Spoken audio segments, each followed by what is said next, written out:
All right. Unlocking Gyökeres at Arsenal. How will Viktor Gyökeres get unlocked at Arsenal? Because we've gone ahead to see him in 2 games when he's in what we call a graveyard shift. The game against Man United, he was in a graveyard shift, and in the game of Liverpool, he was in a graveyard shift.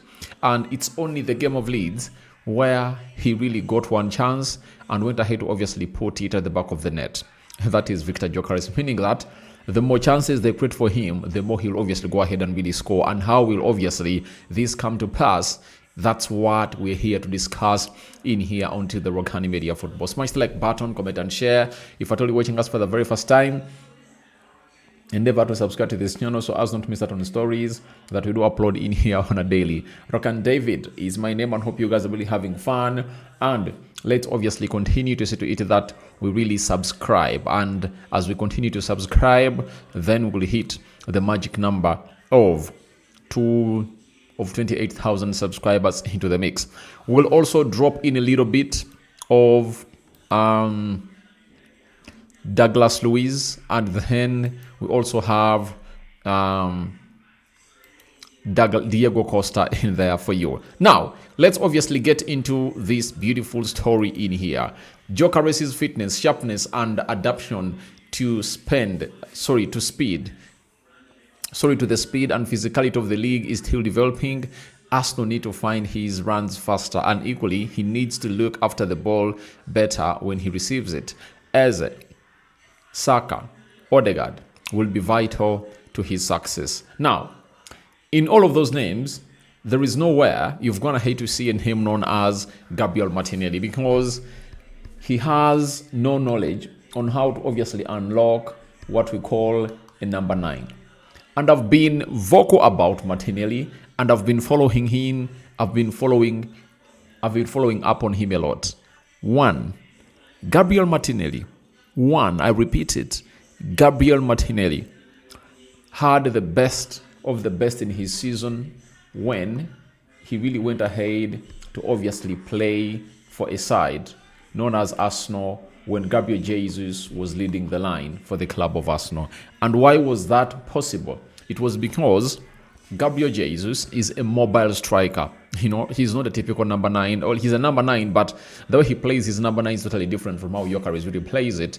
The way he plays his number 9, he really goes deep and really creates space for Martinelli to run. And he obviously ran deep and released Martinelli most of the times. And they used to obviously come close to him and really trying to press him down. But in the due course, he obviously did the needful. And secondly, we know how a pressing monster Gabriel Jesus is, and is being rated to be one of the best pressing forwards in the world. Meaning that whenever he really went ahead to press, right, he could obviously see to it that Martinelli finds himself in a position of really winning this ball and obviously creating the magic for himself. Even the runs of Jesus are really great. That's why you saw to it that ever since really went ahead to obviously get injured, Martinelli hasn't obviously gone ahead to really get you 16 goals, So that's exactly what Martinelli is all about. That's why you haven't gone ahead to hear Martinelli into this equation. And they're talking about Eze, Saka, and Odegaard, because these 3 are really going to be very vital into the goal scoring of Viktor Gyökeres, because he is really a good finisher. There is no doubt about it. If they ask you whether he's a good finisher or not, he's clinical. That is it. And now, all you have to do is simple. Create in chances. That's why Eze, Saka, and Odegaard's names are really featuring predominantly into this list, because they know their role. They have to come in here and really put in a very huge shift altogether at the side of Arsenal to see to it that they really create moments of magic for their number 9 in there for you. So, in the due course of obviously creating the moments that we will obviously get well, I tell you one thing, the player needs to obviously be really given those balls.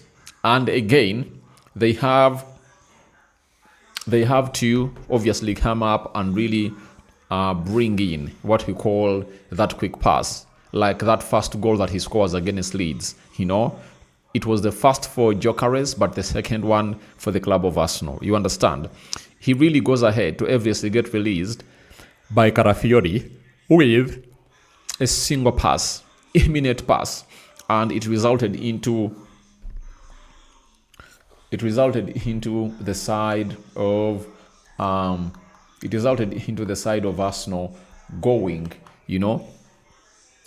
2 goals ahead. You understand? And it was a quick pass from a man known as Carafiori, meaning that such quick passes should obviously be made regulars in the game of Arsenal to see to it that Gyökeres is released early, on time, because he can burst well into space, and he saw to it that 1v1 he's really deadly, because for that goal it was 1v2 or v3, and he really went ahead and obviously sat them down. You understand? So that is Viktor Gyökeres for you, and that quick pass to unleash him will obviously be very, very important. And one thing that the gentleman is saying, Adam K, is that I don't really agree with him, because for the rest I've gone ahead to agree with him, but I don't agree with him when he talks about adapting to the physicality and speed of the league.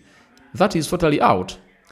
If you look at how he really scores that goal against Leeds, he was really fast, and what did he do? He skipped past 2-3 defenders and really hit that ball in the back of the net. So I haven't gone ahead to see him struggling with his physicality. I think fitness levels are not here to that level where he's supposed to be at. But all I know, in business like this, you need to obviously get the large chances.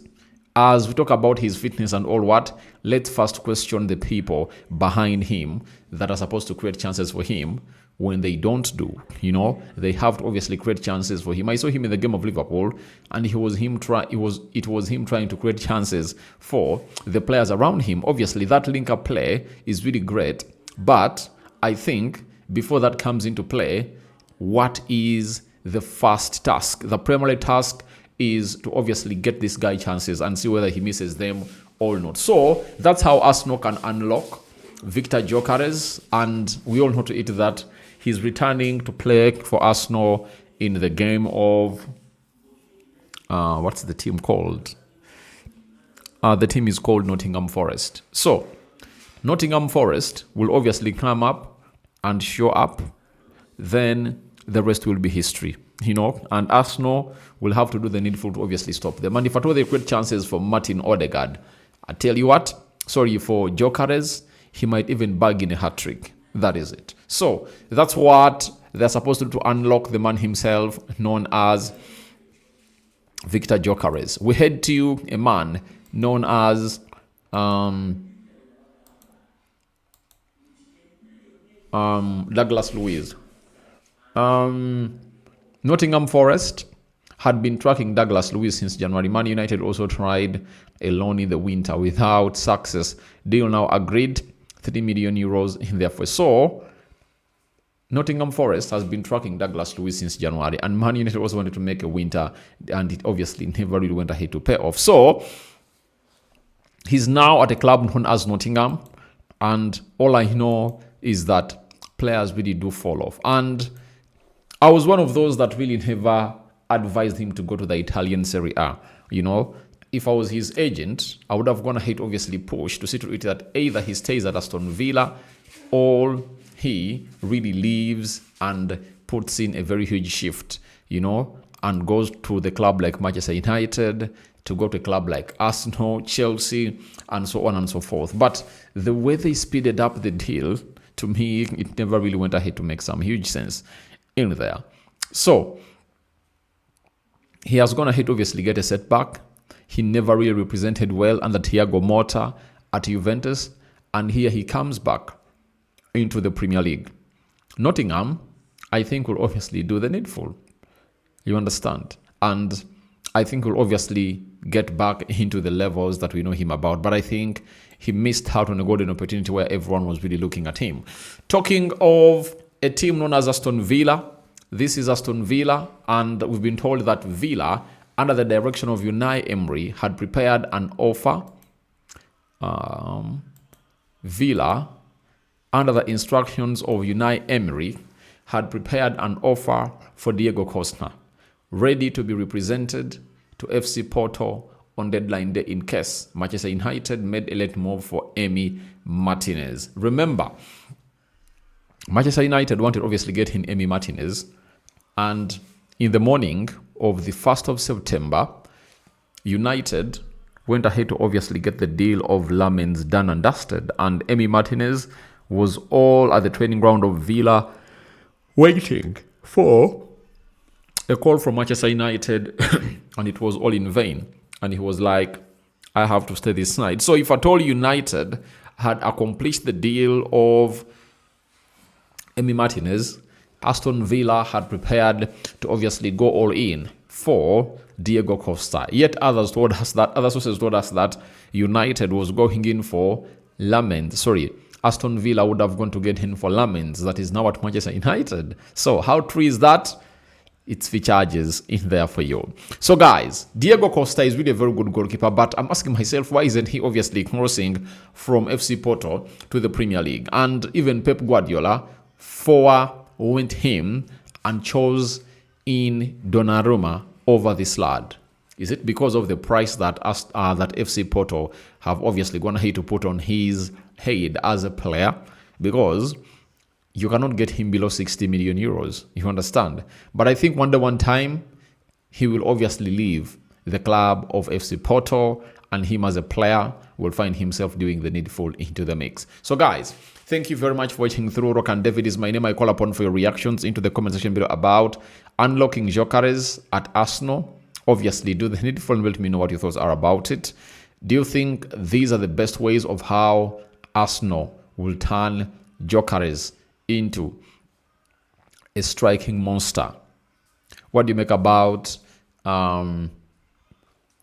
Douglas Luiz and the decision he made to obviously go to Italy? Was it a bad decision or it was the right decision? For me, I've told you it was a bad decision. That's why he's back in the Premier League and is known to going to teams like Manchester United, Arsenal, Liverpool, Spurs that were really interested in him way back when he left.